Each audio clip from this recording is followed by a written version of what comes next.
Kaixo, egunon lankideok, egunon guztioi ikusentzuleok, atzo urriko egun dotore horietakoa izan genuen, ze gustora hartzen den hego-haizea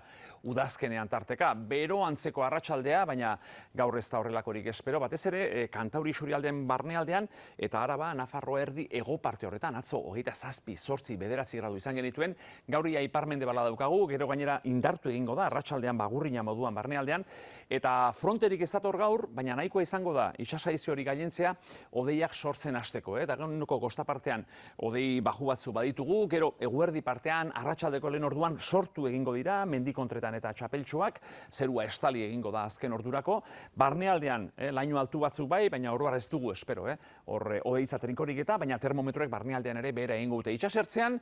Donostiak 20 gradu inguruan geratu beharko du, Bilbo, Baiona 21 inguruan, atzo adibidez Arrasaten, 28 gradu izan genituen, gaur dezente freskoago, Maulen bezalaxe. Eta beroena gaur,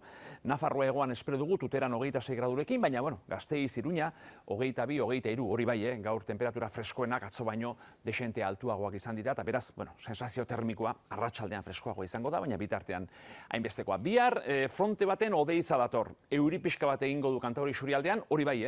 aire hotzagoa sartuko du, eta Euskal Herri osoan behera egingo dute termometroek, oroar 18 eta 21 gradu bitartean, baina ostiraletik aurrera berriro beste antizikloi bat gailenduko da, ostiral arratsaldean argitzen hasi eta asteburuak, pilariketako asteburuak, itxura polita dakar.